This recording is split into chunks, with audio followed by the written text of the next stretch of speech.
Hi hello అస్సలం వాలేకుం నమస్తే. ఇవాల్టి స్పెషల్ నువ్వులు మరియు పల్లీల కాంబినేషన్లో చిక్కీ చాలా అంటే చాలా టేస్టీగా ఉంటాయి and at the same time మంచి హెల్దీకరమైనవి. ఇతర స్నాక్స్ రెసిపీతో వీటిని పోలిస్తే నెంబర్ 1 హెల్దీకరమైన స్నాక్స్ రెసిపీ అని చెప్పొచ్చు. బయట కొనే పని లేకుండా వీటిని మనం సింపుల్ గా ఇంట్లోనే తయారు చేసుకోవచ్చు. అయితే ఇక్కడ లేట్ చేయకుండా ప్రాసెస్ లోకి వెళ్దామా ఫ్రెండ్స్. ముందుగా స్టవ్ ఆన్ చేసి ఒక పాన్ లో 2 కప్స్ పల్లీలను వేసి మీడియం ఫ్లేమ్ మీద చిన్నగా రోస్ట్ చేయండి. ఆల్రెడీ నేను ముందుగానే పల్లీలను కొద్దిగా వేయించుకున్నాను. మరొకసారి ఇప్పుడు అలా ఒక 2 నిమిషాల పాటు మీడియం ఫ్లేమ్ మీద పల్లీలను వేయించుకున్నాను.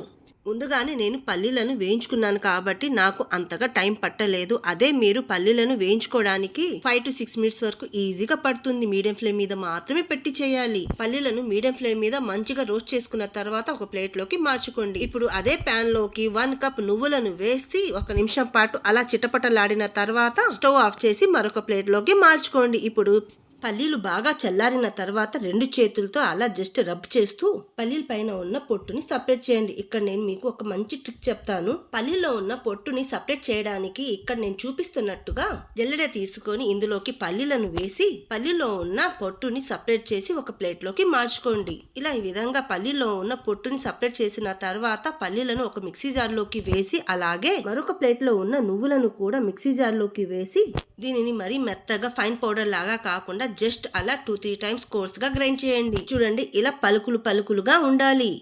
అప్పుడే మనకు చిక్కీ పర్ఫెక్ట్ గా కుదురుతుంది. అదే మీరు ఫైన్ పౌడర్ లాగా గ్రైండ్ చేస్తే చిక్కీ టేస్ట్ అస్సలు బాగుండదు. సో అందుకని మీరు వీలైనంత వరకు బరకగా గ్రైండ్ చేయండి. ఇప్పుడు ఒక కడాయిలోకి 3 కప్స్ బెల్లాన్ని వేయండి. ఏ కప్పుతో అయితే నువ్వులు పల్లీలను తీసుకుంటామో సేమ్ అదే క్వాంటిటీతో అంతే ఈక్వల్ గా బెల్లాన్ని తీసుకోవాలి. కడాయిలోకి 3 కప్స్ బెల్లం తురుముని వేసిన తర్వాత ఇప్పుడు ఇందులోకి కొద్దిగా జస్ట్ అలా 2 to 3 స్పూన్స్ వాటర్ ని వేసి బెల్లం మొత్తం బాగా కరిగిన తర్వాత ఇప్పుడు ఇందులోకి 1 స్పూన్ సోంపు పౌడర్ లేక ఇలాచీ పౌడర్ ని వేసి మంచిగా కలుపుకోండి. ఆ తర్వాత ఒక బౌల్లో కొద్దిగా వాటర్ ని తీసుకొని రెడీగా పక్కనుంచుకోండి. మధ్యలో పాకాన్ని చెక్ చేయడానికి.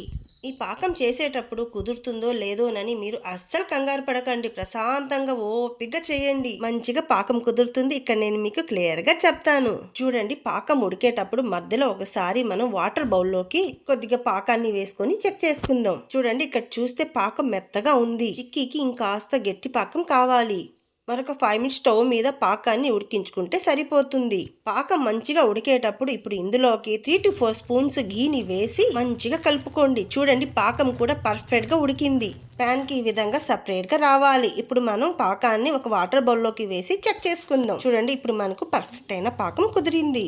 చేత్తో ఇలా తెంచితే ఈ విధంగా సౌండ్ రావాలి. అప్పుడే మనకు పర్ఫెక్ట్ అయిన పాకం కుదిరినట్టు. ఇప్పుడు ఈ పాకంలోకి మనం గ్రైండ్ చేసి పక్కన ఉంచుకున్న పౌడర్ ని వేసి లో ఫ్లేమ్ మీద చిన్నగా మంచిగా కలుపుకోండి. పాకంలో మనం ఇందులోకి వేసిన పౌడర్ మంచిగా కలిసేలా 1 నిమిషం పాటు స్టవ్ మీద అలా కలుపుకోండి.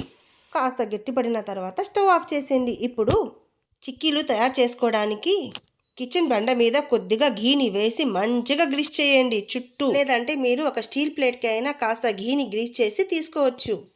ఈ విధంగా మంచిగా ఘీని గ్రీస్ చేసిన తర్వాత పైన కొన్ని నువ్వులను వేసి మంచిగా స్ప్రెడ్ చేయండి. ఇలా ఈ విధంగా పైన మంచిగా నువ్వులు వేసిన తర్వాత మనం తయారు చేసి పక్కనుంచుకున్న పాకాన్ని పైన వేసి మంచిగా పలుచగా స్ప్రెడ్ చేయాలి. ఈ ప్రాసెస్ మొత్తం మీరు ఎంత ఫాస్ట్గా చేస్తే అంత మంచిది. లేదంటే పాకం గట్టిపడిపోయి చిక్కీ తయారు చేయడానికి మీరు ఇబ్బంది పడతారు. సో మీరు వీలైనంత వరకు ఎంత ఫాస్ట్గా చేస్తే అంత మంచిది. నేనైతే ఇక్కడ బటర్ పేపర్కి కాస్త ఘీని అప్లై చేసి చిక్కీ పైన పెట్టి చపాతీ కర్రతో ఈవెన్గా స్ప్రెడ్ చేస్తున్నాను. ఒకవేళ మీ దగ్గర బటర్ పేపర్ లేకపోతే ఏం పర్వాలేదు. మీరు డైరెక్ట్గా చపాతీ కర్రతో ఈవెన్గా ప్రెస్ చేసుకోండి. చూడండి ఈ విధంగా ఈవెన్గా మంచిగా స్ప్రెడ్ చేసుకున్న తర్వాత పైన ఉన్న బటర్ పేపర్ని తీసేసి పాకం వేడిగా ఉన్నప్పుడే మీకు నచ్చిన సైజు చిక్కీలను కట్ చేసుకోండి. మీకు మంచిగా అండ్ కాస్త అవసరం అనిపిస్తే పైన కొన్ని నువ్వులను చల్లుకోండి. ఇది పూర్తిగా ఆప్షనల్ అండి. లేదంటే మీరు దీనిని స్కిప్ చేయవచ్చు. ఈ నువ్వులు మరియు పల్లీల కాంబినేషన్లో డైలీ రెగ్యులర్గా ఒక చిక్కీ తీసుకోవడం వల్ల చాలా బెనిఫిట్స్ పొందవచ్చు. Rich calcium, protein, iron, magnesium, fibre అన్ని అధికంగా నిండి ఉంటాయి. ఎగ్జాక్ట్లీగా చెప్పాలంటే రెగ్యులర్గా ఒక చిక్కీని మనం తీసుకోవడం వలన 100 రెట్లు బెనిఫిట్స్ ని పొందవచ్చు. సో అందుకని మీరు కూడా తయారు చేసుకుని రెగ్యులర్గా మీ ఫుడ్ లో ఒకటి యాడ్ చేసుకోండి. ఇలా దీనిని మీ ఫుడ్ లో యాడ్ చేసుకోవడం వలన ఎన్నో బెనిఫిట్స్ ని పొందవచ్చు. పిల్లల లంచ్ బాక్స్ లోకి, ఈవినింగ్ స్నాక్స్ లోకి ఇలా చేసి పెట్టారంటే వాళ్ళు ఎంతో ఇష్టంగా తింటారు. వీటిని ఒక ఎయిటెడ్ జార్ లోకి పెట్టి ఉంచుకుంటే దాదాపు 2 to 3 months వరకు ఈజీగా స్టోర్ చేసుకోవచ్చు. ఒక్కసారి మీరు కాస్త నిదానంగా ఓపిగ్గా చేసి పెట్టుకుంటే హ్యాపీగా పిల్లలు పెద్దలు అందరూ తింటూ ఎంజాయ్ చేయవచ్చు.